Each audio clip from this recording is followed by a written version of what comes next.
دیکھیے میں بات یہاں سے شروع کر رہا ہوں کہ سورہ بلد میں اللہ تعالیٰ نے کئی قسمیں کھا کر جو بات فرمائی، لا اقسم بہذا البلد وانت حل بہذا البلد ووالد وما ولد، میں ان آیات کا ترجمہ اس وقت نہیں کر رہا، وہ ایک علمی مسئلہ ہو جائے گا کہ ان قسموں سے جو مقسم علیہ ہے، جس بات پر قسم کھائی گئی، اس کا تعلق کیا ہے۔ صرف یہ جان لے کہ کوئی بڑی اہم بات ہے جس پر اللہ تعالیٰ قسمیں کھائے۔ وہ بات کیا ہے؟ لقد خلقنا الانسان فی کبد، ہم نے انسان کو محنت اور مشقت ہی میں پیدا کیا۔ معلوم ہوا کہ انسان کی زندگی محنت اور مشقت میں ہے، یہ اس کا مقدر ہے، کسی انسان کو اس سے مفر نہیں ہے۔ یہ تو غالب کا ایک شعر ہے کہ رنج سے خوگر ہوا انسان تو مٹ جاتا ہے رنج، مشکلیں اتنی پڑی مجھ پر کہ آسان ہو گئی۔ ہم لوگ اتنے خوگر ہو چکے ہیں کہ ہمیں احساس نہیں ہوتا کہ کتنے بوجھوں تلے ہم دبے ہوئے۔ ورنہ یہ ہے کہ اگر آپ گننے بیٹھیں تو ہر انسان پر ذمہ داریوں کا، فرائض کا بہت بوجھ۔ عام طور پر یہ مغالطہ ہمیں ہو جاتا ہے کہ یہ بڑی بڑی کوٹھیوں میں رہنے والے، ایئر کنڈیشن بنگلوں میں رہنے والے، ایئر کنڈیشن کاروں میں چلنے والے، ان کے لیے کوئی محنت نہیں، کوئی مشقت نہیں، یہ مغالطہ ہے۔ ان کے اپنے مسائل ہوتے ہیں، ان کی اپنی پریشانیاں ہوتی ہیں، راتوں کی نیند ان پر حرام ہوتی ہے۔ جو دن بھر محنت کرتا ہے، مشقت کرتا ہے، اینٹیں ڈھوتا ہے یا کشتی چلاتا ہے، وہ رات کو پاؤں پھیلا کر سوتا ہے۔ اور یہ وہ لوگ ہیں کہ نرم گدیلوں پر بھی انہیں نیند نہیں آتی، انہی کو ضرورت پڑتی ہے خواب آور دوائیوں کی۔ ان کی نوعیت مختلف ہے مشقت کی، لیکن یہ کہ لقد خلقنا الانسان فی کبد، اب اس میں تو استثناء ہے ہی نہیں، قاعدہ کلیہ ہے۔ ہم نے انسان کو یا تمام انسانوں کو مشقت ہی میں پیدا کیا۔ اب اگلی بات میں چاہوں گا گنے ایک ایک نقطے کو۔ یہ جو بوجھ ہیں اور ذمہ داریاں ہیں ہم سب کے کاندھوں پر، ان کو بنیادی طور پر دو قسم کی ذمہ داریوں میں ہم تقسیم کر سکتے ہیں۔ ایک ذمہ داری یہ ہے یا اس قسم کی ہے کہ اس کا تقاضا ہمارے اندر سے ابھرتا ہے، لہذا کسی کو وعظ اور نصیحت کی ضرورت نہیں ہے۔ پیٹ کھانے کو مانگتا ہے، بھاگ دوڑ کرے گا انسان کوئی نہ کوئی معاش کے لیے، چاہے وہ کشتی چلائے، چاہے اینٹیں ڈھوئے، چاہے قلم چلائے، چاہے دکان پر بیٹھے، چاہے دفتر میں بیٹھے، کرے گا۔ چنانچہ اس کی کوئی ضرورت نہیں ہے کہ آپ واضح کہیں کہ بھائی کچھ کمایا کرو، کماتے سب ہیں، اس لیے کہ اس کا تقاضا اس کے اپنے اندر ہے، کیا ضرورت ہے کہنے کی۔ اسی طرح دیکھیے انسان میں شہوت ہے، لہذا شادی کرتا ہے۔ گھر گھرستی کی زندگی ویسے غور کریں تو کتنا بڑا بوجھ ہے، اولاد کی پرورش کوئی آسان کام نہیں۔ کسی غریب مرد کو یا کسی غریب عورت کو آپ دیکھیں گے کہ کسی بیمار بچے کو گود میں لیے ہوئے، ہاتھ میں دوا کی شیشی لیے ہوئے 4 گھنٹے تک ڈاکٹر کی دکان پر کھڑی ہوئی، اور کچھ پتہ نہیں کہاں سے وہ لے کر پیسے وہ آئی ہوگی ڈاکٹر کو دوا کے دینے کے لیے۔ یہ جو مشقت انسان جھیلتا ہے، کیوں جھیلتا ہے؟ کہ اس کے اندر ہے اس کا تقاضا۔ اگر وہ تقاضا اندر نہ ہو تو لاکھ آپ واز کرتے کوئی شادی نہ کرتا، کتنی ہی تلقین کرتے، یہ بوجھ اٹھانے کو کبھی انسان تیار نہ ہوتا۔ یہ اٹھاتا ہے خود بخود، اس لیے کہ اندر تقاضا ہے۔ اسی طرح تن ڈھانپنا ہو یا کوئی مکان بنانا ہو، کبھی آپ نے واز کہا یا سنا کہ مکان ضرور بناؤ؟ ہر ایک بنائے گا، چاہے جھونپڑا بنائے، چاہے کچا مکان بنائے، چاہے پکا بنائے، بنگلہ بنائے، محل بنائے، بنائے گا۔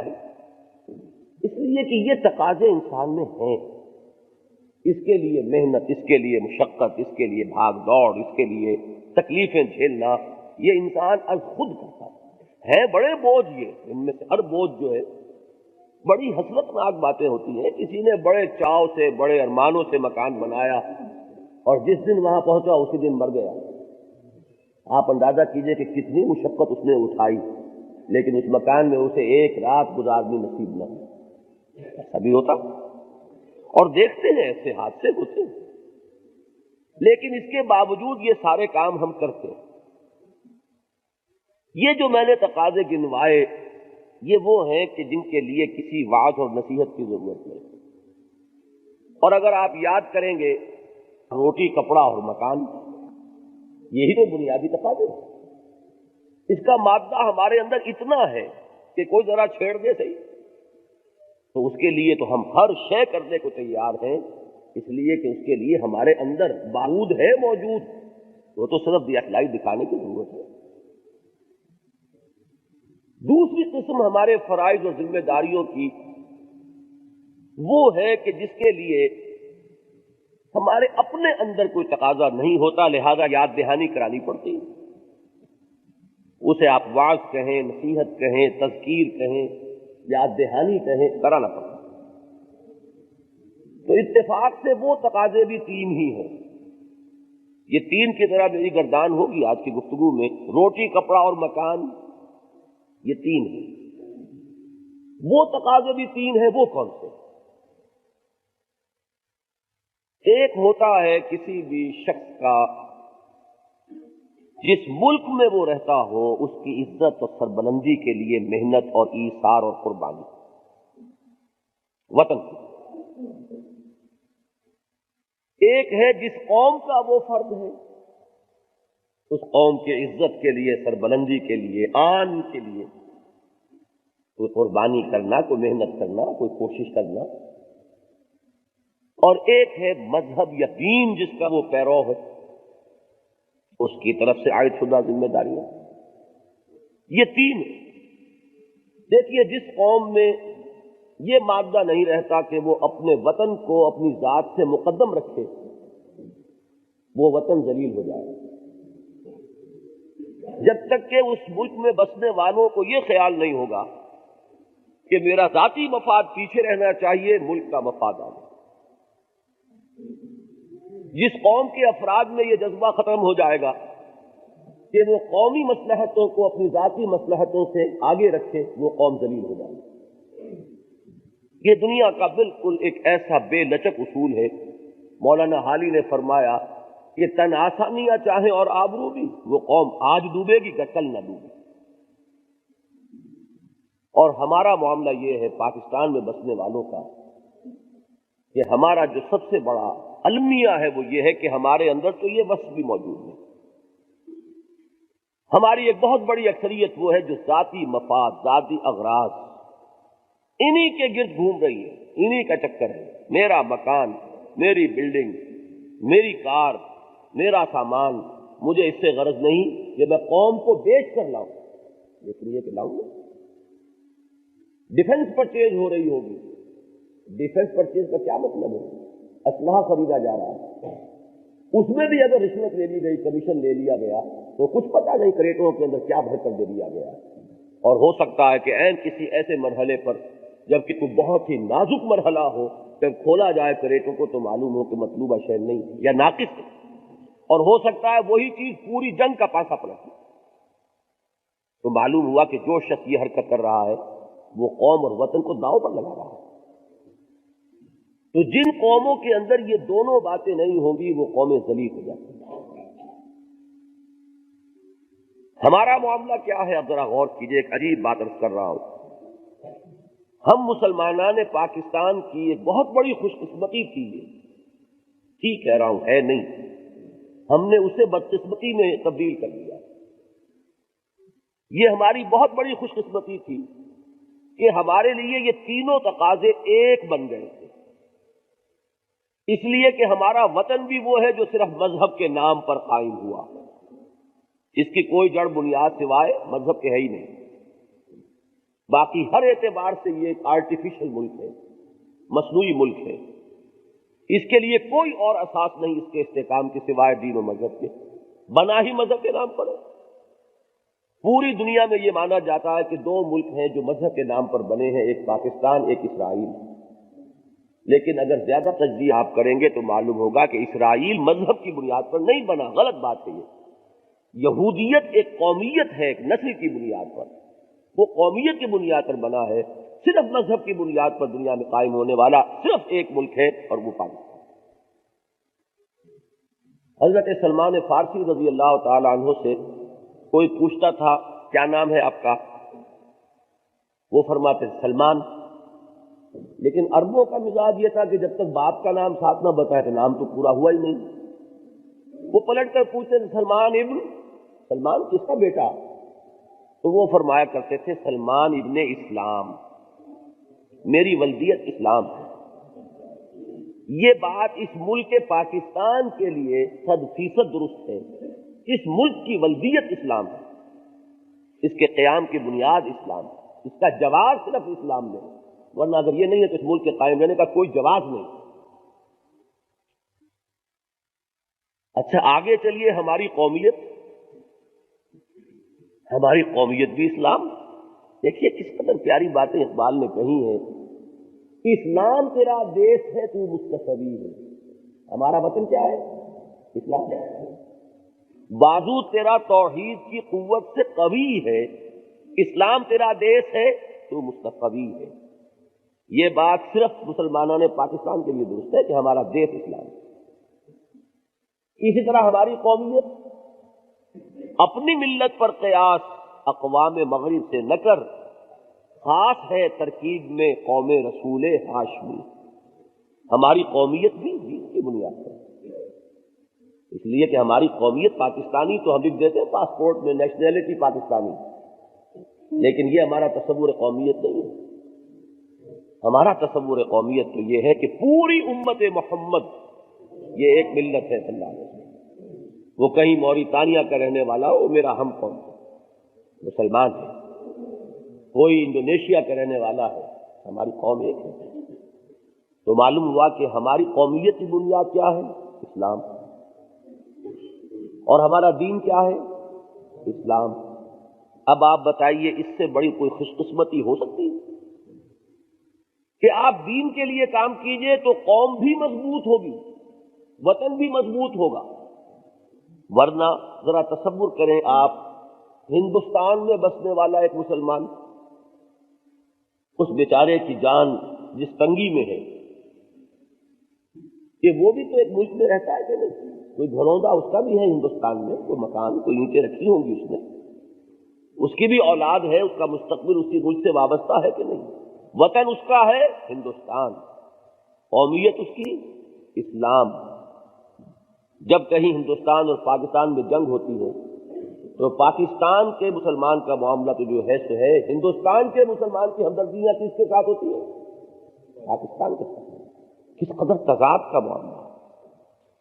حالانکہ وطن ہونے کے اعتبار سے اس کا تقاضا ہونا چاہیے کہ وہ ہندوستان کے لیے دعا کرے، ہندوستان کے لیے محنت کرے، لیکن دل ان کے پاکستان کے ساتھ۔ تو کس طرح ایک یوں سمجھیے کہ دو متضاد تقاضوں کے اندر ان کی جان آئی ہوئی ہے۔ ہمارے لیے کتنی بڑی خوش قسمتی تھی، پھر کہہ رہا ہوں، انڈر لائن کر لیجیے، تھی کہ ہمارے لیے قومیت، وطنیت، مذہب، دین ایک اسلام۔ اگر اس ایک شے کو ہم مضبوط کر لیتے تو وطن بھی مضبوط ہو جاتا، قوم بھی باعزت ہوتی، سربلند ہوتی۔ لیکن بدقسمتی ہماری کیا ہوئی کہ ہم نے اسی کو کمزور کیا اور کرتے چلے جا رہے ہیں دن بدن۔ زبان سے چاہے کچھ بھی کہیں، نعرے کتنے ہی لگائیں، لیکن یہ کہ واقع عمل کے اعتبار سے دیکھیے جا کر تو معلوم ہوتا ہے کہ دن بدن دور سے دور تر ہو رہا ہے۔ لہذا ہماری قوم بھی کمزور، ہمارا وطن بھی کمزور۔ وہ جو آتا ہے سورہ منافقون میں کہ یحسبون کل صیحۃ علیہم هم العدو فاحذرهم، وہ حال ہمارا ہے۔ ذرا پتہ کھڑکتا ہے تو ہم سوچنے لگتے ہیں کہ پتہ نہیں یہ ملک رہے گا کہ نہیں رہے گا۔ یہ ہے کہ نہیں ہماری حالت؟ ذرا سا کوئی معاملہ ہوا، پتہ نہیں ملک رہے گا کہ نہیں رہے گا۔ کوئی اور دنیا کا ملک ایسا ہے جو اس بے یقینی کی کیفیت میں مبتلا ہو کہ پتہ نہیں ملک رہے گا کہ نہیں رہے گا؟ یہ ہمارا کیوں ہے یہ معاملہ؟ نفاق کی حقیقت کو واضح کرنے کے لیے سورہ توبہ کی ایک آیت فرمایا گیا کہ ان میں کچھ لوگ ایسے بھی ہیں جنہوں نے یہ عہد کیا تھا اللہ سے کہ اے اللہ اگر تو ہمیں دولت دے گا، فراغت دے گا تو ہم تیری راہ میں خوب خرچ کریں گے، لیکن جب اللہ نے ان کو دی دولت تو اب انہوں نے بخل سے کام لیا، وعدے سے پھر گئے۔ فَأَعْقَبَهُمْ نِفَاقًا فِي قُلُوبِهِمْ، تو اس جرم کی پاداش میں اللہ نے ان کے دلوں میں نفاق پیدا کر دیا، بِمَا أَخْلَفُوا مَا وَعَدُوا اللَّهَ عَلَيْهِ، اس جرم کی پاداش میں کہ انہوں نے اس وعدے کی خلاف ورزی کی کہ جو انہوں نے اپنے رب سے کیا تھا۔ میں کانپ گیا اس روز جب میرا ذہن ادھر گیا کہ یہی حال ہمارا ہے۔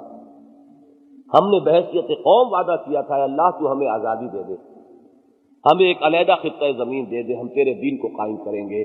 35 برس 35.5 برس ہو رہے ہیں اور ہم نے اس وعدے سے جس طرح خلاف ورزی کی ہے وہ ہر ایک کے سامنے۔ اور یہ نہ سمجھیے کہ یہ کوئی بڑوں ہی کا جرم ہے، میں بھی مجرم ہوں، آپ میں سے ایک شخص مجرم ہوں، اس لیے کہ ہمیں فکر جو ہے وہ صرف اپنے مکان، اپنی دکان، اپنے معاملات کی ہے، اپنے غریبانوں میں جھانکی ہے۔ ہم نے یہ سمجھا کہ آزادی اس لیے ہمیں ملی ہے کہ بلڈنگیں بنائیں، ہمیں آزادی اس لیے ملی ہے کہ ہندو چلے گئے کاروبار ہے چمکاؤ اب اس کو، ہم نے سارا یہی تقاضا سمجھا ہے۔ ملازمت میں اب بڑے مواقع ہیں، جن لوگوں کے تصور میں نہیں آ سکتا تھا کہ وہ کبھی کسی افسری گریڈ میں آئیں گے، وہ کہاں سے کہاں پہنچے۔ ہم نے سمجھا کہ آزادی کا تقاضا صرف ہے، لہذا اس معاملے میں ناکام ہوئے، اور اب ہماری پوری قوم کے اندر نفاق کا مرض جس طرح جڑ پکڑ چکا ہے، اس آیت سے سمجھیے کہ فَأَعْقَبَهُمْ نِفَاقًا فِي قُلُوبِهِمْ بِمَا أَخْلَفُوا اللَّهَ مَا وَعَدُوا عَلَيْهِ، اللہ کے ساتھ کیے ہوئے وعدے سے خلاف ورزی کرنے کا نتیجہ نفاق۔ بہرحال یہ تو ہے ہماری وہ بدقسمتی، لیکن چلیے کچھ پتہ نہیں، وہ جو قرآن مجید میں آتا ہے ان ادری اقریب ام بعید ما توعدون، اے نبی ان سے کہیے کہ مجھے کچھ معلوم نہیں کہ اللہ تعالیٰ کا عذاب جو ہے قریب ہے یا کچھ تمہیں مہلت ملے گی۔ اللہ کرے کہ ہمارے لیے مہلت ہو، اللہ تعالیٰ ہمیں مہلت دے کہ ہم اپنی کوتاہیوں کی تلافی کر سکیں، تو اس کے لیے ضروری ہے کہ ہم سمجھیں کہ دینی فرائض ہمارے کیا ہیں۔ اگر ان کو سمجھیں گے تو ادا کرنے کی بھی اللہ تعالیٰ توفیق عطا فرما دے، اس کی امید ہے۔ سمجھیں گے ہی نہیں تو کیا ہوگا؟ فرض کیجئے کہ ایک شخص کو معلوم ہی نہیں کہ زکوٰۃ فرض ہے، وہ کیسے ادا کرے گا؟ اگر معلوم ہے تو چلیے آج کوتاہی ہوئی تو کل تو امکان ہے کہ اس کا ضمیر جاگے، اس کا ایمان جو ہے اسے آمادہ کرے کہ زکوٰۃ ادا کرے، اسے پتہ ہی نہیں کہ زکوٰۃ فرض ہے۔ تو اسی طریقے سے اگر ہمارا دینی فرائض کا تصور ہی محدود ہو اور اس کا پورا نقشہ ہمارے سامنے نہ ہو تو اس کی ادائیگی کا کوئی امکان ہی نہیں۔ ہاں اگر تصور صحیح ہو جائے تو پھر اس کا امکان ہے کہ اللہ تعالیٰ سے ہم توفیق طلب کریں، اللہ ہمیں ہمت عطا فرمائے تو ہم اپنے ان فرائض کی ادائیگی کے لیے ارادہ کر لیں اور کمر ہمت کر لیں۔ اب یہاں پھر ایک 3 کا عدد لائیے سامنے۔ میرے نزدیک جو دین کے بنیادی تقاضے ہیں وہ 3 ہیں، اور 3 ہی شرائط ہیں ان تقاضوں کو ادا کرنے کی ثانوی درجے میں، 3 اور 3 6، لیکن علیحدہ علیحدہ کر لیجئے، 3 بنیادی ہیں اور 3 ان کے پورا کرنے کے لوازم۔ بنیادی تقاضے کیا؟ سب سے پہلا تقاضا میں نے آیت پڑھی تھی، آج میں نے اسی لیے وہ ایک ایک چیز کے لیے ایک ایک عنوان ابتدا میں آیات جو پڑھی اس کو میں نے لیا۔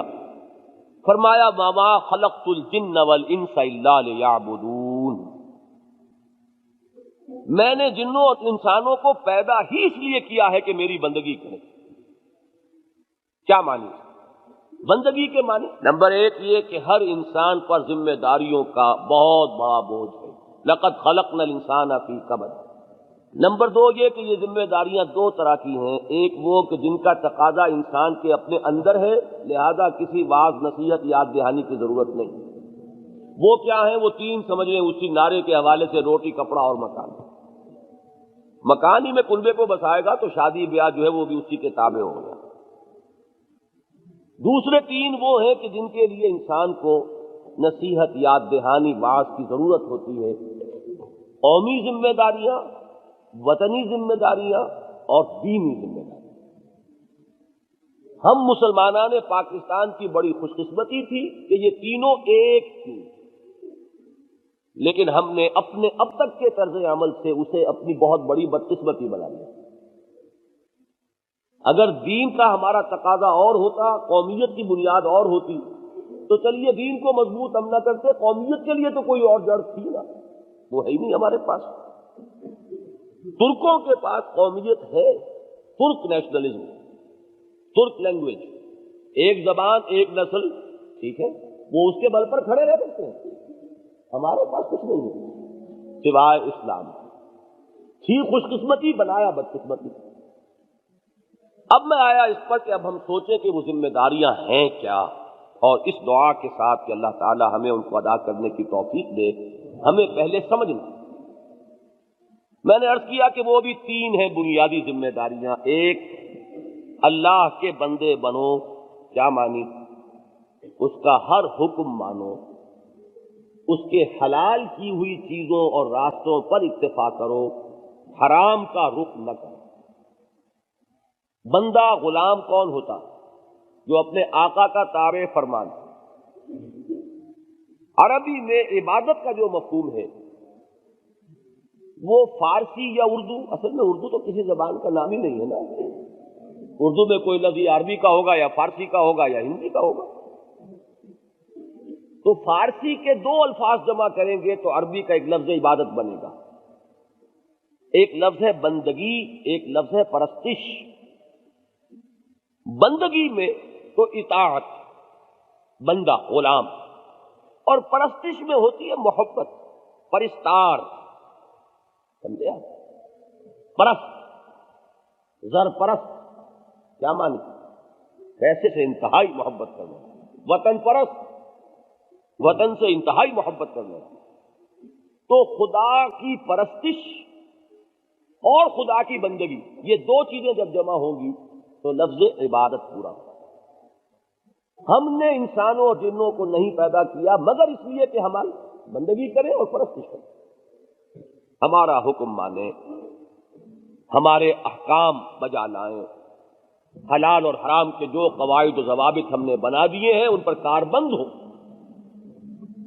ہم سے ہی سب سے بڑھ کر محبت کریں۔ والذین آمنوا اشد حبا للہ، اہل ایمان جو ہوتے ہیں ان کی سب سے زیادہ مضبوط اور سخت محبت اللہ کے ساتھ۔ اس میں اگر آپ غور کریں گے تو یہ بندگی جز وقتی نہیں ہو سکتی، یہ ہمہ وقت اور ہمہ تن ہوتی ہے۔ ملازمت ہو سکتی ہے جز وقتی، اتنے گھنٹے میں آپ کا کام کروں گا اس کے بعد میں آزاد، لیکن غلام جز وقتی نہیں ہوتا۔ غلام تو غلام ہے 24 گھنٹے کا، ہر وقت اسے اپنے آقا کا حکم ماننا ہے، اور کسی حکم کو وہ یہ نہیں کہہ سکتا یہ میں نہیں مانتا۔ یہ غلامی کے ساتھ اس کی مناسبت ہی نہیں۔ تو سب سے پہلا کام یہ ہے کہ اللہ کے بندے بنو، وہی مانا کہ اپنی پوری زندگی میں اللہ کے احکام کی اطاعت کرو اور اللہ ہی کو محبوب حقیقی اور مطلوب اصلی بناؤ۔ اب اس مضمون کو قرآن ادا کرتا ہے بے شمار طریقوں سے۔ کہیں فرمایا ادخلوا فی السلم کافہ، اسلام میں سموچے پورے کے پورے داخل ہو جاؤ۔ یہ نہیں ہو سکتا کہ یہ حکم کو میں مانوں گا، یہ میں نہیں مانتا، یہ بات تو غلط ہو گئی۔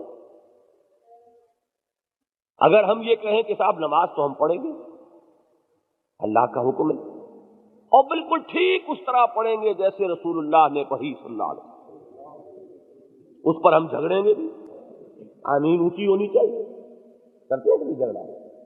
رفع یدین نہیں ہوا تو سنت ترک ہو گئی، کرتے ہیں کہ نہیں؟ تو یہ تو بڑے پکے ہم۔ اور اللہ نے فرمایا کہ سود حرام کیا میں نے، اس کی ہمیں پرواہ نہ ہو، کاروبار بھی سودی، اپنے معاملات بھی سودی۔ تو بتائیے یہ دو اللہ ہے کہ کوئی ایک اللہ ہے؟ اگر تو نماز جو ہے وہ کسی بڑے اللہ نے فرض کی تھی اور سود کسی چھوٹے اللہ نے حرام کیا ہے، تب تو طرز عمل درست ہو گیا کہ چھوٹے کو چھوڑو بڑے کی بات مانو۔ اور اگر وہ توحید کا بھی دعویٰ ہو تو توحید کی تو دھجیاں اڑ گئی۔ اگر آپ نے اللہ کے ایک حکم کو پاؤں تلے رون دیا اور ایک کے لیے آپ بڑے متقی ہیں، تو اس سے زیادہ غیر منطقی اور نامعقول طرز عمل اور کوئی نہیں۔ اسی لیے قرآن کہتا ہے افتؤمنون ببعض الکتاب وتکفرون ببعض، کیا تم ہماری کتاب اور شریعت اور دین اس کے ایک حصے کو مانتے اور ایک کو نہیں مانتے؟ یہ چیزیں بھی تو ہماری ہیں۔ فما جزاء من یفعل ذلک منکم، تو کوئی سزا نہیں ہے اس کی جو یہ کرے گا تم میں سے، یہ طرز عمل اختیار کرے گا، الا سوائے اس کے، الا خزی فی الحیات الدنیا، کہ دنیا کی زندگی میں ذلیل و خوار کر دیا جائے، ویوم القیامت یردون الی اشد العذاب، اور قیامت کے دن شدید ترین عذاب میں جھونک دیا۔ اس لیے کہ یہ جان لیجیے اللہ کو کفر کے مقابلے میں نفاق سے زیادہ غصہ آتا ہے۔ کبر مقتا عند اللہ ان تقولوا ما لا تفعلون، ایک کھلم کھلا ہے، اس نے کہہ دیا میں مانتا ہی نہیں، قصہ پاک ہو گیا۔ ایک وہ کہتا میں مانتا ہوں اور پھر جھٹائی کرتا، پھر نہیں مانتا، تو یہ چیز جو ہے یہ زیادہ اللہ تعالیٰ کے غضب کو بھڑکانے لگا۔ اسی لیے آپ نے قرآن مجید میں پڑھا ہوگا، سورہ نساء میں ہے ان المنافقین فی الدرک الاسفل من النار، آگ کے سب سے نچلے طبقے میں منافقین ہوں گے، اس لیے کہ یہ وہ ہیں جو کہتے کچھ ہے کرتے کچھ ہے۔ تو اب میں اس کی تفصیل میں جاؤں گا تو بہت وقت درکار ہوگا، بات اصولی طور پر سمجھ لیجیے۔ اگر پردے کا حکم اللہ نے دیا ہے اور اللہ کے رسول نے اس کی تلقین کی ہے اور ہم نہیں کرتے تو بات تو وہی آ گئی۔ جس چیز کو حرام کیا ہے ہم نے کسی نہ کسی بہانے سے اس کو حلال کیا ہوا ہے، بہانہ جی کیا کریں گزارا نہیں ہوتا، کام نہیں چلتا، تو اس بہانے سے اگر سود حلال ہو سکتا تو اس بہانے سے پھر وہ جو اپنا جسم دیکھتی ہیں فاحشہ عورتیں، ان کے لیے بھی جواز موجود ہے، اس لیے کہ ان کے پاس بھی بڑی مجبوریاں ہیں۔ تازیوں کے دنوں میں وہی سب سے آگے آگے ہوتی ہیں، کالے کپڑے پہنے ہوئے اور جلوسوں کے ساتھ، اور کنڈے اور یہ اور وہ سبیلیں بہت آگے ہیں، تو مذہب تو ان کا بھی ہے، لیکن سوال یہ ہے کہ شریعت تو ایک وحدت ہے، دین ایک وحدت ہے، ناقابل تقسیم، ٹیک اٹ اور لیو اٹ، لینا ہے تو پورا لو، چھوڑنا ہے تو جاؤ دفعہ۔ اللہ تعالیٰ کو کچھ جزوی اطاعت قبول نہیں ہے، اطاعت کلی ہو، پوری ہو۔ کبھی خطا ہو جائے تو اور بات ہے، لغزش ہوتی ہے نا، پاؤں پھسل گیا، آپ چل رہے ہیں سڑک پر، کہیں پھسلن تھی گر گئے، لیکن کیا کبھی آپ نے دیکھا ہے کہ کوئی گرنے کے بعد وہیں پڑا رہے؟ فوراً اٹھا۔ کوئی ہڈی ٹوٹ جائے تو بات اور ہے کہ اس کو کوئی اور پکڑ کے اٹھائے، ورنہ آدمی بجلی کی تیزی کے ساتھ اٹھتا ہے فوراً۔ یہی معاملہ توبہ کا ہے، خطا ہو گئی یتوبون من قریب، فوراً اللہ کی طرف رجوع کرتا ہے انسان، اے اللہ خطا ہوئی معاف فرما دے۔ مستقل ڈیرا اگر کسی ایک برائی پر لگ گیا تو وہی آپ کی ساری نیکی کو ختم کر دینے کے لیے کافی ہے۔ میں بڑی کھلی کھلی باتیں کر رہا ہوں۔ بلا من کسب سیئۃ واحاطت بہ خطیئتہ فاولئک اصحاب النار هم فیہا خالدون، کسی نے جان بوجھ کر اگر ایک برائی کو بھی اپنا لیا اور اسی کی خطا نے اس کے گرد احاطہ کر لیا تو وہ جہنمی ہے، اور جہنمی بھی نکلنے والا نہیں، اولئک وہ آگ میں رہیں گے، ان فیہا خالدون، ہمیشہ۔ تو پہلا تقاضا تو یہ ہوا بندے بنو، اعبدوا ربکم، اور یہ بندگی اللہ کی محبت کے جذبے سے سرشار۔ اب آئیے اگلا دوسرا، یہ ممبر کی کتنی سیڑھیاں ہیں آپ کی؟ 3 ہی ہیں، پہلی پہ آئیں ابھی ہم، یہی بہت کٹھن ہے، آسان نہیں ہے، اس لیے کہ اس میں اپنے نفس کے ساتھ بڑی کشمکش کرنی پڑتی ہے۔ دوسرا تقاضا کیا ہے؟ اصل میں اس پہلے تقاضے کو آپ اپنے ذہن میں یہ رکھیے کہ یہ ہمارے کلمہ طیبہ کے پہلے جز سے اس کا تعلق ہے، لا الہ الا اللہ، کیا مانی؟ ہمارا اس کا تقاضا کیا ہوگا؟ اللہ کے بندے بنو۔ دوسرا جز کیا ہے؟ محمد الرسول اللہ صلی اللہ علیہ وسلم، اس کا ایک اور تقاضا ہے، وہ تقاضا وہ ذہن میں نہ لائیے رسول کی اطاعت، وہ نہیں، رسول کی اطاعت تو پہلے آ گئی، کیونکہ اللہ کی اطاعت کرو گے کیسے؟ بغیر رسول کی اطاعت کے تو اللہ کی اطاعت ہے ہی نہیں۔ حلال اور حرام کس نے بتایا؟ رسول نے بتایا۔ لہذا وہ اطاعت رسول کو تو وہیں ادھر شامل کر لیجیے اطاعت الہی کے ساتھ۔ یہ تقاضا کچھ اور ہے جو میں اب بیان کر رہا ہوں۔ وہ تقاضا جو ہے وہ یہ ہے کہ اللہ نے اپنی ہدایت اور اپنے دین کو محمد پر کامل کر دیا صلی اللہ علیہ وسلم۔ ہدایت کامل ہوئی قرآن پر اور اس کو محفوظ کر دیا، اور پھر حضور پر نبوت کو ختم کر دیا۔ اب جو کار نبوت یا کار رسالت تھا، اس کے لیے 1,20,000 24,000 نبی آئے، کیوں آئے تھے؟ یوں ہی تو نہیں آئے نا، کوئی اللہ کی ہابی تو نہیں تھی یہ معاذ اللہ بھیجتے رہنا، جب چاہا بھیجا جب چاہا بند کر دیا۔ یہ کوئی ایسی بے تکی بات تو نہیں ہو سکتی، اللہ کا معاملہ۔ یہ جو کام وہ کرنے آتے تھے، اب وہ کام محمد کے بعد صلی اللہ علیہ وسلم ذمہ داری ہے امت محمد کی۔ سمجھیے اچھی طرح اس بات۔ رسول کس لیے بھیجے جاتے تھے؟ دین پہنچاؤ، تاکہ لوگ یہ نہ کہہ سکے ہمیں پتہ ہی نہیں تھا۔ اے اللہ، قیامت کے دن جب محاسبہ ہوگا تو لوگ یہ نہ کہہ سکے رسلا مبشرین و منذرین لئلا یکون للناس علی اللہ حجۃ بعد الرسل وکان اللہ عزیزا حکیما۔ ہم نے اپنے رسولوں کو مبشر اور نذیر بنا کر بھیجا تاکہ رسولوں کے بعد لوگوں کے پاس کوئی عذر، کوئی حجت، کوئی دلیل نہ رہ جائے قیامت کے دن پیش کرنا۔ اس مقصد کے لیے رسول آئے۔ تو لوگ تو ختم نہیں ہو گئے، لوگ تو ہیں، اور وہ شیطان لعین بھی ختم نہیں ہو گیا، وہ بھی قیامت ہے، بلکہ اب تو اس کے جو چیلے انسانوں میں ہیں وہ اس کے کان کاٹ رہے ہیں، اس سے بڑھ کر شیطان۔ تو اب جو کام رسول کیا کرتے تھے وہ کون کرے گا؟ وہ ہے اب ذمے اس امت کے صلی اللہ علیہ وسلم۔ دیکھیے، امتی ہونے کی حیثیت سے جو ہے تقاضا اطاعت نہیں ہے، امتی ہونے کی حیثیت سے یہ تقاضا ہے جو میں آپ کو بتا رہا ہوں۔ وَكَذَلِكَ جَعَلْنَاكُمْ أُمَّةً وَسَطًا لِتَكُونُوا شُهَدَاءَ عَلَى النَّاسِ وَيَكُونَ الرَّسُولُ عَلَيْكُمْ شَهِيدًا۔ ہم نے تمہیں بہترین امت، درمیانی امت وسط بنایا ہی اس لیے ہے کہ تم گواہی دو لوگوں پر اور رسول گواہی دے تم پر صلی اللہ علیہ وسلم۔ یہ میں تھوڑا سا سمجھانا چاہتا ہوں لوگوں پر گواہی دینے کی کیا معنی۔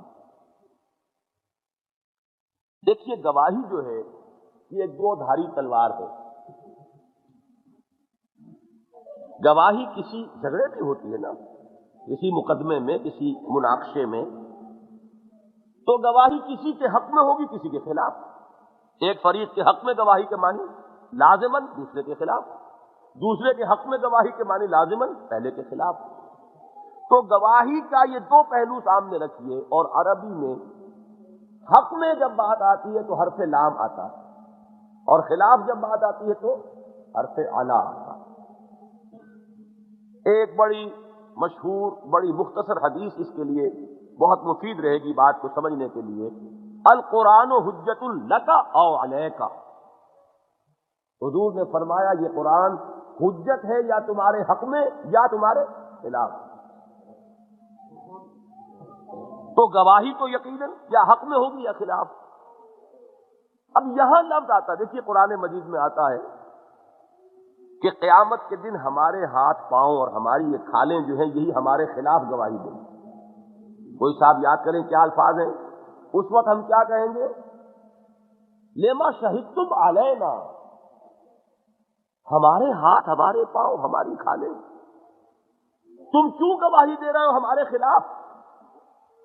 وہ کیا کہیں گے؟ ہمارے اعضاء، انطقنا اللہ الذی انطق کل شیء، آج ہمیں بھی اس اللہ نے گویائی عطا فرما دی جس نے ہر شے کو گویائی دی۔ تو میں یہ صرف بیان، بھائی رہنے دو میاں، بیٹھو، یہ پتہ نہیں کہاں سے ٹیپ ریکارڈروں کا معاملہ آ گیا، سنتے ہیں نہیں۔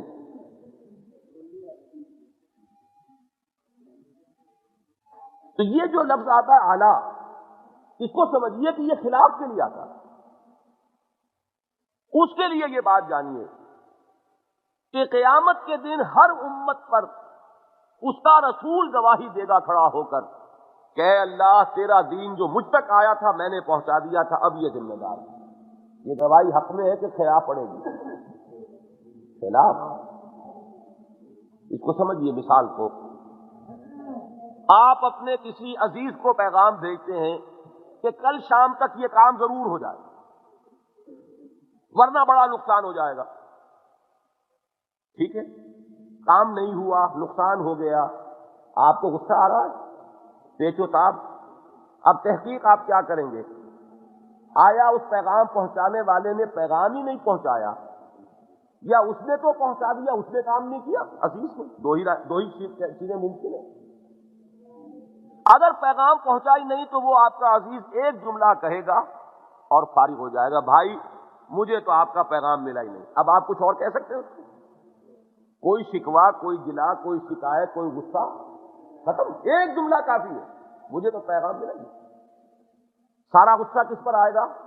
اس پیغام بر پر کے بھلے آدمی، تمہارے ہاتھ میں نے پیغام دیا، سارا غصہ اس پر اتاریں گے۔ اچھا اگر اس نے پہنچا دیا تو وہ ایک جملہ کہہ کے فارغ، بھائی میں نے تو پیغام پہنچا دیا تھا۔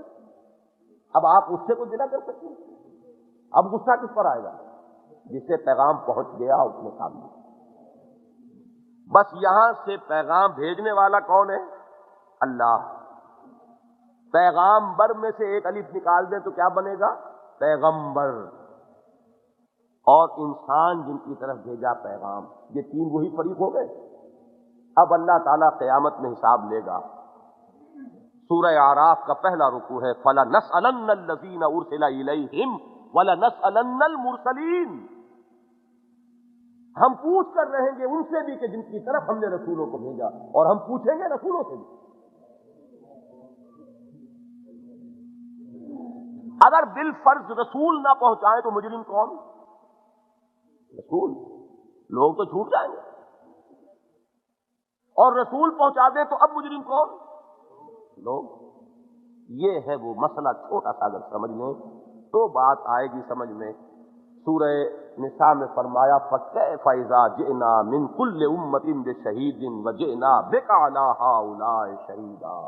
وہ دن کیسا ہوگا جب ہم ہر امت پر ایک گواہ کھڑا کریں گے ان میں سے، اور اے محمد آپ کو گواہ بنا کر کھڑا کریں گے ان کے خلاف۔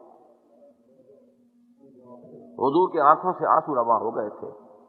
حضرت عبداللہ ابن مسعود یہ بیان کرتے ہیں واقعہ کہ حضور نے ایک مرتبہ فرمایا مجھے قرآن سناؤ، تو میں نے عرض کیا حضور آپ کو سناؤں، آپ پر تو قرآن نازل ہوا ہے۔ آپ نے فرمایا کہ ہاں، لیکن مجھے کسی اور سے سن کر اور کیفیت اور حظ حاصل ہوتا۔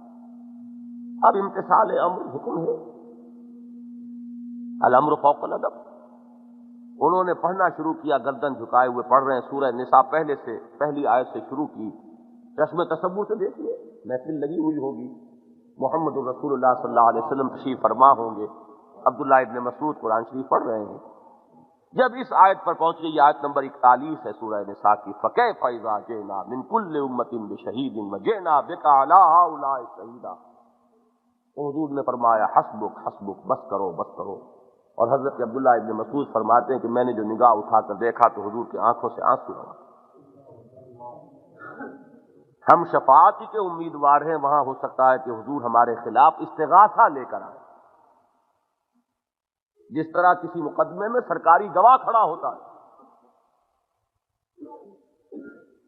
یہ ہے سبب۔ آپ سوچیے، ایک نقشہ اور دیکھ لیجئے سیرت النبی سے۔ ان احادیث کا فائدہ تو یہ ہوتا ہے کہ کچھ تھوڑی دیر کے لیے ہم بھی حضور کی صحبت میں پہنچ جاتے ہیں، ایک کیفیت آئی ہے۔ خطبہ حجۃ الوداع، خطبہ ارشاد فرمایا، آخر میں ایک سوال کیا، الا هل بلغت، لوگوں میں نے پہنچا دیا کہ نہیں؟ پورے مجمع نے بیک زبان کہا انا نشهد انک قد بلغت وادیت ونصحت۔ بعض جگہ الفاظ اور آئے ہیں، انا نشهد انک بلغت الرسالۃ وادیت الامانۃ ونصحت الامۃ وکشفت الغمۃ۔ حضور ہم گواہ ہیں آپ نے رسالت کی ادائیگی فرما دی، آپ نے امانت کا حق ادا کر دیا۔ امانت تھی نا، پیغام اللہ کے پاس سے آیا تھا انسانوں کے لیے، قول ثقیل، انا سنلقی علیک قولا ثقیلا، یہ امانت۔ آپ نے امانت کا حق ادا کر دیا، آپ نے امت کی خیر خواہی کا حق ادا کر دیا، آپ نے گمراہیوں کی تاریکیوں کے بادل کے پردے چاک کر دیے۔ 3 دفعہ سوال کیا، 3 دفعہ جواب لیا۔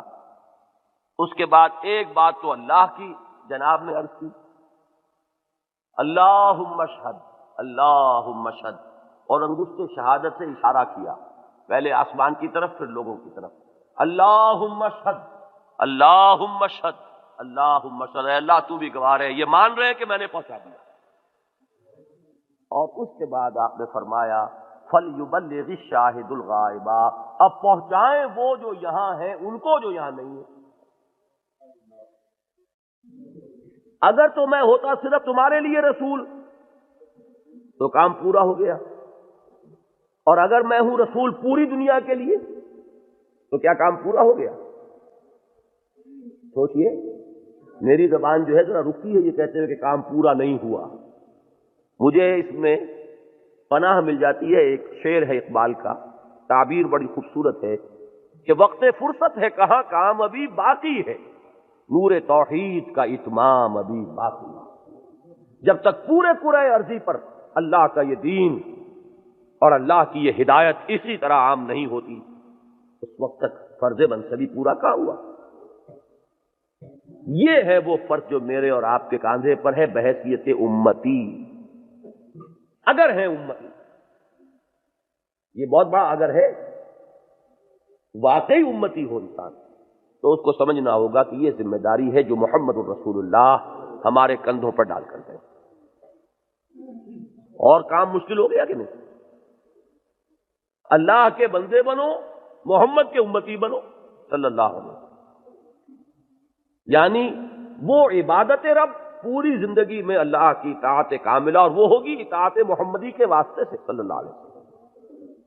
دوسرے اس پیغام اور اس ہدایت اور اس امانت کو پہنچاؤ جو محمد الرسول اللہ صلی اللہ علیہ وسلم نے تمہیں پہنچائی۔ اب آئیے تیسری بات، 3 میں نے کہی تھی نا بات، یہ تیسری بات جو ہے یہ اصل میں ان دونوں کی تکمیل ہے۔ مثلث ہوتی ہے، اس کو ذہن میں رکھیے، اس کا جو قاعدہ ہوتا ہے اس سے وہ اس کے دونوں سائڈز جو ہیں وہ چلنے شروع ہوئے ایک جگہ پر آ کر مل جاتے ہیں، وہ ایپیکس ہے اس کا، وہ اس کی چوٹی ہے۔ بندگی رب، شہادت علی الناس، لوگوں پر گواہی، حجت قائم کرنا، ان دونوں کا ایک تقاضا ہے، اور وہ تقاضا کیا ہے؟ اللہ کے دین کو بالفعل قائم کرو۔ یہ جو نظام اللہ نے تمہیں دیا ہے اسے قائم کرو، اس لیے کہ بندگی صرف انفرادی نہیں ہے، بندگی اجتماعی بھی بندگی ہے۔ میں پورا بندہ بن گیا، فرض کیجئے اللہ نے مجھے اتنی توفیق دی، میں نے سود بھی چھوڑا، رشوت بھی چھوڑی، ہر چیز چھوڑی، ہر حرام چیز سے میں نے اپنے آپ کو بچا لیا، لیکن اللہ کا حکم تو یہ بھی ہے کہ چور کا ہاتھ کاٹو۔ وہ میں تو نہیں کاٹ سکتا جب تک کہ نظام قائم نہ ہو، تو میری بندگی بھی ادھوری رہ گئی کہ نہیں رہ گئی؟ اللہ کا حکم تو یہ ہے کہ زانی کو یہ سزا دو، شادی شدہ ہو تو رجم کرو۔ وہ کیسے ہوگا؟ جب تک کہ نظام قائم نہ ہو، پورا اجتماعی نظام جو ہے وہ اس دین کے تابع نہیں آئے گا تو میری بندگی بھی ادھوری رہ جائے گی، میں بھی پورا بندہ کہاں بنا؟ اللہ کے تمام احکام کی تنفیذ تو اسی وقت ہوگی جبکہ وہ حکومت قائم ہو اللہ کی، جس میں مانا جائے کہ اللہ ہی کا حکم سپریم ہے۔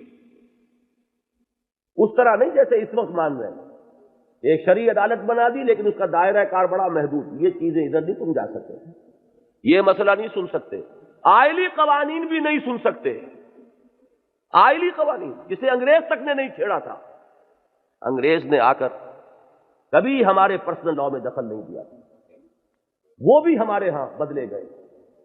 میں یہ کہتا ہوں کہ چلیے، میں کچھ نہیں کہتا کہ اس میں کتنا صحیح ہے کتنا غلط ہے، آپ نے بنائی ہے ایک شرعی عدالت، اس کو سننے کا اختیار تو دیجیے کہ اس میں صحیح کیا ہے غلط کیا ہے۔ نہیں، یہ آؤٹ آف باؤنڈز ہے، یہ خطرناک ایریا ہے، یہ نہیں سن سکتے، مالی معاملات نہیں سن سکتے، سود کے بغیر تو گزارا ہی نہیں، ساری معیشت سود کی ہے، لہذا اس پر بھی نہیں سن سکتے۔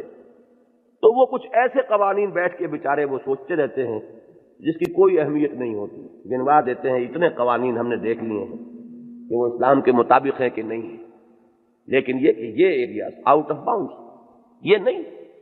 دین تو اس وقت ہوگا، اب دیکھیے آیت سنیے، وَقَاتِلُوهُمْ حَتَّى لَا تَكُونَ فِتْنَةٌ وَيَكُونَ الدِّينُ كُلُّهُ لِلَّهِ، یہ کل پر زور، دین کل کا کل اللہ کے لیے ہو۔ ایک حصے میں مان لیا ایک میں نہیں تو وہ تو وہی بات ہو گئی۔ جیسے ایک فرد جو ہے نماز تو پڑھ رہا ہے اور 16 آنے صحیح پڑھ رہا ہے، سود کو حرام نہیں سمجھ رہا، یا یہ کہ حرام سمجھتے ہوئے بھی کر رہا ہے، تو اس نے شریعت کے 2 حصے کر دیے، کچھ مانا کچھ نہیں مانا۔ اجتماعی سطح پر یہی بات ہوگی کہ ہم کچھ حصے کچھ قوانین اللہ کے شریعت کے ماننے کو تیار ہیں، کچھ نہیں مانتے، وہ تو وہی بات ہوگی۔ افتؤمنون ببعض الکتاب وتکفرون ببعض فما جزاء من يفعل ذلك منكم الا خزي في الحیاۃ الدنیا ویوم القیامۃ یردون الی اشد العذاب۔ تو دین تو کل کا کل مانو، پھر میں وہی کہوں گا ٹیک اٹ اور لیو اٹ، قبول کرنا ہے پورا قبول کرو ورنہ چھوڑو، دفع ہو جاؤ۔ اللہ کو کوئی احتیاج نہیں ہے، کوئی غرض نہیں ہے اللہ کی، اس کا کوئی کام اٹکا ہوا نہیں ہے کہ تم نہیں مانو گے چلو 20% ہی مان لیں، کچھ تو مانے۔ اللہ کو اس کی کوئی غرض نہیں، مانو تو پورا۔ تو یہ کیسے ہوگا جب تک کہ دین کو قائم نہ کریں؟ ان نقیم الدین، میں نے وہ آیت پڑھی تھی، شرع لکم من الدین ما وصی به نوحا والذی اوحینا الیک وما وصینا به ابراہیم وموسیٰ وعیسیٰ۔ یہ دین جو ہم نے دیا، سب کو دین تو ایک ہی ہے، دین توحید، اس میں تو کوئی فرق نہیں، شریعت میں فرق ہے، نماز پڑھنے کے طریقے میں فرق ہو گیا، روزے کے احکام میں فرق ہو گیا، دین وہی ہے ایک، آدم سے لے کر محمد رسول اللہ تک، بلکہ این دم تک صلی اللہ علیہ وسلم۔ اس دین کو قائم کرو۔ وہ دین اگر پامال ہے، دیکھیے وہ حالی کے اشعار ہیں تو وہ ایک مناجات کی شکل میں، لیکن جو بات کہی ہے وہ کتنی صحیح ہے کہ اے خاصہ خاصان رسول وقت دعا ہے، امت پہ تیری آ کے عجب وقت پڑا ہے، وہ دین جو بڑی شان سے نکلا تھا وطن سے پردیس میں، وہ آج غریب الغربا۔ تو عبادت کا تقاضا بھی پورا ہوگا اقامت دین پر جا کر، اور شہادت کا تقاضا بھی پورا ہوگا اقامت دین پر۔ کیوں؟ یہ بھی سمجھ لیجئے، ایک تبلیغ ہے قولی، ایک تبلیغ ہے عملی۔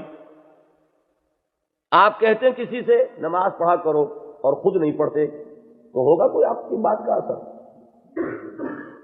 معلوم یہ ہوا، اسی لیے تو رسولوں کو بھیجا انسانوں میں سے کہ وہ عمل کر کے دکھا دیتا، اب حجت قائم ہوگی کہ دیکھو مجھے بھی پیٹ لگا ہوا ہے لیکن میں اس دین پر عمل کر رہا ہوں، میری بھی اولاد ہے، گھر گھرستی کی زندگی ہے، 9 ازواج مطہرات ہیں، اس کے بعد میرا معاملہ یہ، تب تو حجت قائم ہوئی۔ اور فرشتہ ہو تو کوئی حجت ہی قائم نہیں، اسے تو پیٹ ہی لگا ہوا نہیں ہے، یہ اگر سچ بولتا ہے تو اس کو کیا ہے، اور اس کو تو کوئی اور انسانی بشری تقاضا ہی نہیں ہے۔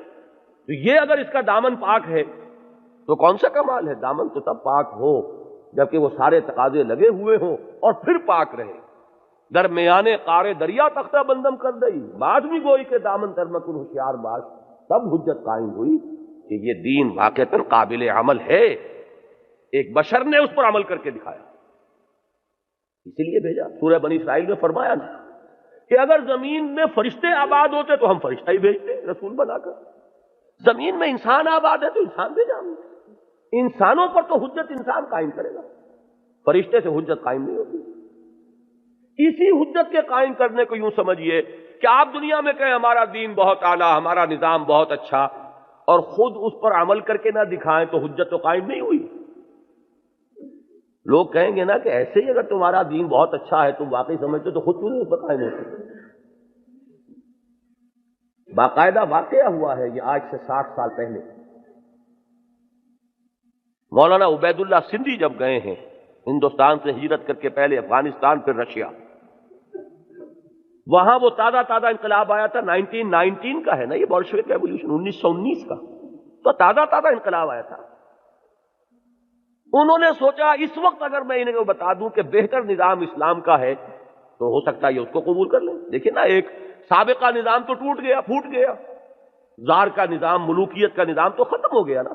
اب یہاں نئی تعمیر کرنی ہے تو اس موقع پر اگر بتا دیا جائے کہ ہمارے پاس بہتر نظام ہے تمہارے سے، اور اگر وہ مان لیں تو وہ اس کو قبول کر لیں گے. لہذا لینن سے ملاقات کی خواہش کی. لینن تھا اس وقت ڈیتھ بیڈ پر، مرض الموت میں مبتلا تھا. اس نے کہا کہ میں تو نہیں مل سکتا. ٹروٹسکی سے بات کر لی گئی. یہ ٹروٹسکی جو ہے یہ اسٹالن سے زیادہ سینئر شخص تھا، لیکن اسٹالن جو ہے بڑا سازشی تھا، ٹروٹسکی کو ہٹا کر وہ آیا. ٹروٹسکی سے مولانا عبید اللہ سندھی کی کئی گھنٹے کی ملاقات ہوئی. سارا انہوں نے بتایا اسلام ایسا ہے، اسلام ایسا ہے، اسلام میں یہ. اس نے ایک جملہ کیا کہ مولانا آپ نے اپنا یہ نظام کہیں قائم کیا ہے؟ تو مولانا عبید اللہ سندھی کہتے ہیں کہ میری گردن جو جھکی ہے میں اس سے آنکھیں پھر ملا نہیں سکا. ایسا ہی اعلیٰ نظام ہے تو اپنے گھر میں کیوں قائم نہیں کرتے؟ ایسا ہی بہت اچھا تمہارے پاس نظام ہے تو اپنے قوم والوں کو وہ اچھا نہیں لگتا تمہارے لیے؟ یہ ہے دلیل. اگر آپ اس دین کو قائم کر کے دنیا کو نہیں دکھاتے تو تبلیغ اور شہادت کا حق بھی ادا نہیں ہوتا. کتابیں لکھ دیجئے آپ جتنی چاہیں، بڑی اعلیٰ اعلیٰ کتابیں آج کل دنیا میں ہیں، لیکن جب وہ چلا کر کہیں دکھا دیں گے تب حجت قائم ہے کہ یہ ہے وہ دین، دین محمدی، یہ ہے وہ نظام اسلام کا، اس سے بہتر نظام کوئی نہیں. تو اب تین تقاضے کیا ہوئے؟ بندگی رب، یہ تو لا الہ الا اللہ کا تقاضا ہے.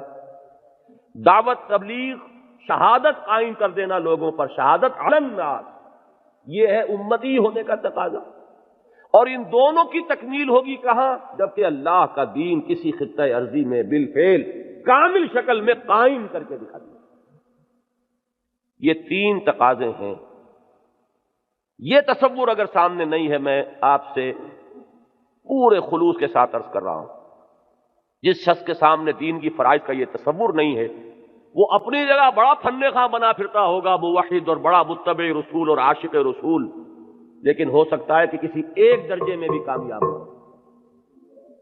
لگا ہوا کسی ایک ہی کام میں. مست رکھو ذکر و فکر صبح گاہی میں اسے، پختہ تر کر دو مزاج خانقاہی میں اسے.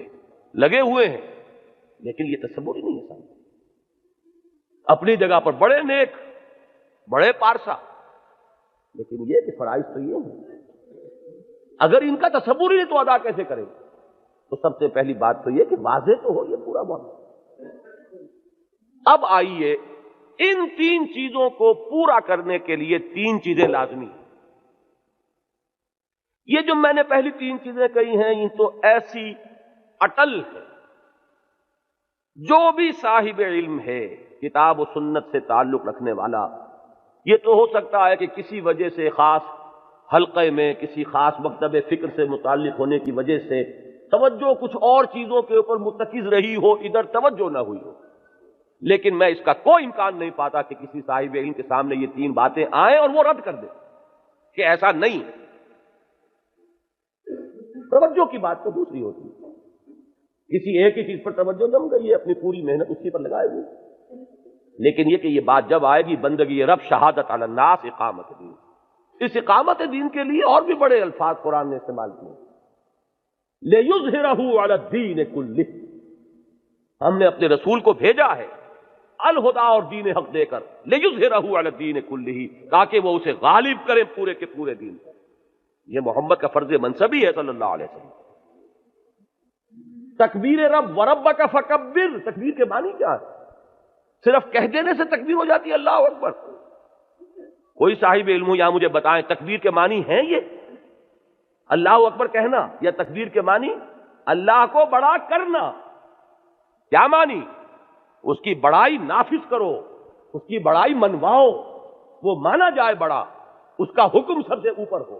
لِتَكُونَ كَلِمَةُ اللَّهِ هِيَ الْعُلْيَا، تاکہ اللہ کا کلمہ سربلند ہو، سب سے اونچا ہو، تب اللہ بڑا ہوا. کہتے رہیے اللہ اکبر، اس سے کیا ہوگا؟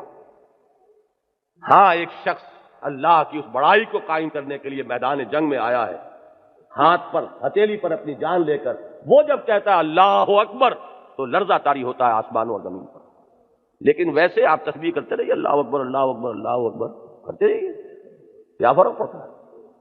انگریز نے کوئی خطرہ محسوس نہیں کیا نمازوں نمازیں ہوتی رہیں، اذانوں میں اللہ اکبر کی تکرار ہوتی رہی، بالفعل کون بڑا تھا، اللہ یا انگریز؟ بتائیں نا کون بڑا تھا؟ عدالت میں کس کا حکم چلتا تھا، اللہ کا کہ انگریز کا؟ تو بڑا کون تھا؟ انگریز۔